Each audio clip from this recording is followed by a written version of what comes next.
Okay, I think it's going. So we'll see. Hey, Bridgett, how's it going? Good. How are you, Jordan? Really good. I had a really good weekend, although I'm so excited for break. Yes, so, I am very excited. Yes, when I are think, you leaving tomorrow? Probably around 4:30ish. Okay. Yep. I have a few things I want to finish up, yeah. But I can really tell the kids are really excited for break absolutely, too. Yes. I mean, it's just I don't know been. if it's more excited me or them. Do you have any big plans? I'm going to my grandparents' house on Thanksgiving Day. We kind of always do that on my dad's side, and then my mom's side's always an in-between Thanksgiving, Christmas type of thing. Yeah. We just do one dinner. Do big one day. What about you? Dinner. On Thursday, I'm going to my aunt and uncle's house for lunch, and then that's for my dad's side. And then for my mom's side, we're probably just going to go to my aunt and uncle's maybe. And then I think we're going to leave a little bit early and go Black Friday shopping. Oh, good. So, that'll be really fun. Yeah, I'm excited. Yeah, good. So I think there's some good deals. I've been looking whenever I have free time. All the ads and everything, right? So. Yeah. Okay, so we got through our first test. Yes. How did it go for you? It was good. Not as well as I'd hoped. Okay.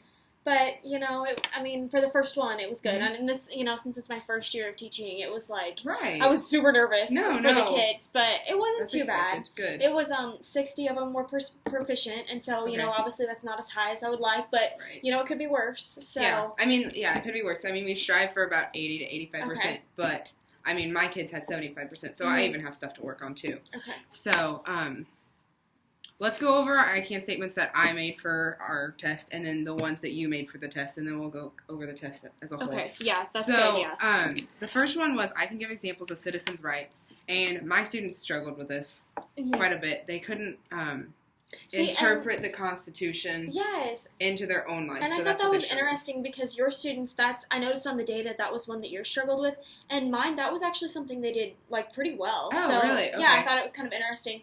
So maybe I could, look at your instructions. Or you can come in and teach or something. We can talk about that later. Yeah, definitely. And then I can discuss what will happen if I violate someone's rights. They got that pretty well. And mine actually kind of struggled with that one as well. So it was kind of like vice versa, flip-flopped each time. So, this one, yours did really well, and mine, that was where majority of the students kind of struggled. Okay. So. Yeah, we can look at that then. And then I can compare rights of citizens of U.S. citizens to non-citizens. And they struggled with that just because I think that they've all, known, they don't really understand that, not everyone is a citizen here. I don't think they quite realize that the world's not all the same. And as first graders, that's kind of a hard concept to get, so. And then I can discuss what will happen if my rights are violated, which they got that spot on. Good. Looked back to the Constitution and said, this is what happens, and ways the government can protect it. So, that was really good. What about yours? Mine were, I can get along with my peers, and they did phenomenal. They were really spot on the terminology, and so, my second one is I can define what the word compromise is, and so they really, we focused on that so hard, we just pushed and pushed on the terminology. I think in order to get any farther than that, we needed to really focus on the terminology. Yeah, absolutely. And then for the last two, we kind of struggled. I can predict conflicts and find resolutions with my peers, and I can create resolutions to a conflict with a given scenario. Okay. And I think because these were the higher level of DOK, and then the first two were maybe level 1 and level 2 thinking, where they can just define. And since these were predict and create, I think DOK 3 and 4, they kind of struggled. Yes. They couldn't really, applicate it to real world situations. Okay. Or because 25, that question, we look at that one, it was they had to come up with their own scenario, their own everything, what they would do. And I was kind of looking at that, and maybe next time you write it, we could give a scenario to the students and then have them pluck out what we like. Okay, so it's kind of given to them, and then they say what they have to do versus... Yeah. I think this one, honestly, looking back, it was just I wrote it to maybe a higher level versus maybe it was for 4th grade versus 1st grade. Yeah. I think it was just a little above their heads, and I think that's why students struggled. They knew the expectations and they knew what they were striving for. But I think it was just a little too much. Yes. I think I had a few on those also. Which one was it? It was this one, the two, they just could not, they could not applicate it to real world. Mine was the same way. I found a lot of commonalities between them, which was they really all kind of struggled with the written response. Yes. That was another thing that I looked at, and they did struggle with written response. That was the majority of where they lost their points at. I think, overall, the obstacles in my test and ours tests were, well, for my students anyway, were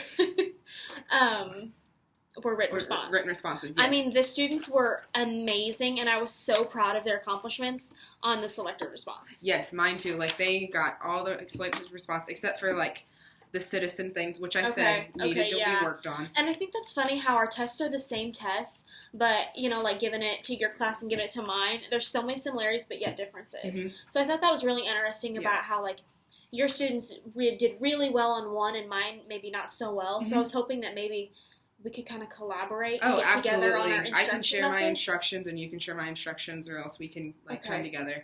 Yeah. Yeah, because, like, I noticed on mine, you know, like, let's just say, okay, so my students really struggled with number 5. And so, like, I noticed on the data that your students didn't. Mm-hmm. So then I was hoping that maybe I could look at your notes, or you could give me some pointers. Yeah. Or we could do a co-teaching type of session, something that could, you know, kind of. Because, like, the First Amendment, I can give a whole lesson over that and, like, include citizens. And I also and that would be awesome, because I really struggled to get the point across to the students, you know, like. And then, and you, like, that same day, you can come in and teach my students more about the bullying. Because, you have instruction on it, and that was your I Can Learning Statement. So we can also figure out instructions together. Okay. But, one of my main goals was, for this next test, was to work on the written responses. Okay, I wanted to target that because they just did not do well. So I think what I'm going to do is I'm going to make a model for them of what they expect and how they can receive full points. And then instead of, like, fill in the blank or multiple choice for their homework and assignments, I'm going to have written responses instead. Okay, so then since your SMART goals are really specific, and I just kind of made my SMART goal be that only 60% of my students got proficient, I want to increase that to 80%. Right. Mm-hmm. So does that mean my SMART goal should be maybe narrowed down to something more specific? Yeah, you need to target, like, what they're struggling in. Because you did not get a just lower so broad. Yeah. Okay. You're only 60%, but you have to look at what you need to target better. Not just a test as a whole. Yeah. Okay. That's what I've done in the past, and it's worked really well. Like, multiple choice, they were totally fine on that. But I looked at where most of their points was, and I made a chart kind of like this, and I noticed that the written responses was what they struggled with. So I have to work on that now. So we kind of, like, pick our battles. Because mine, I didn't really know how to go about the SMART goal. I just thought maybe, you know, if we can get from 60 to 80% of our students, then, you know, we'll be good to go. And in theory, that'd be awesome, but, you know, that may not happen.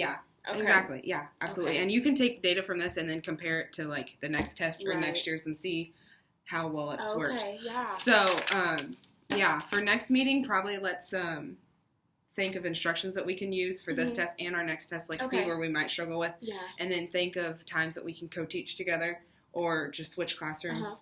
That'd be awesome, so, like, I was thinking hopefully before we co-teach, we could meet maybe next Thursday around 4:30. Mm-hmm. Yeah, that works for me. Okay, good.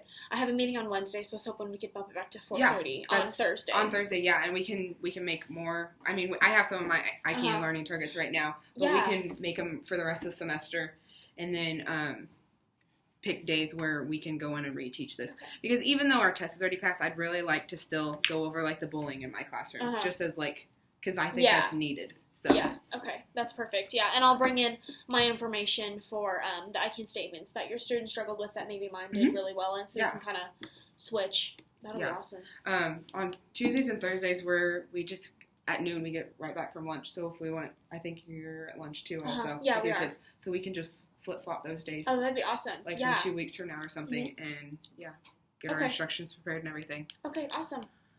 Yeah, so...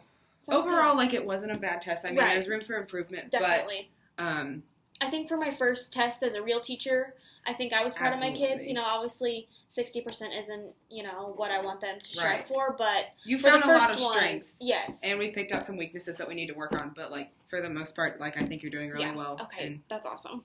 Yeah. So, I'll see you next Thursday then? Yeah, perfect. Okay, sounds great. Yep.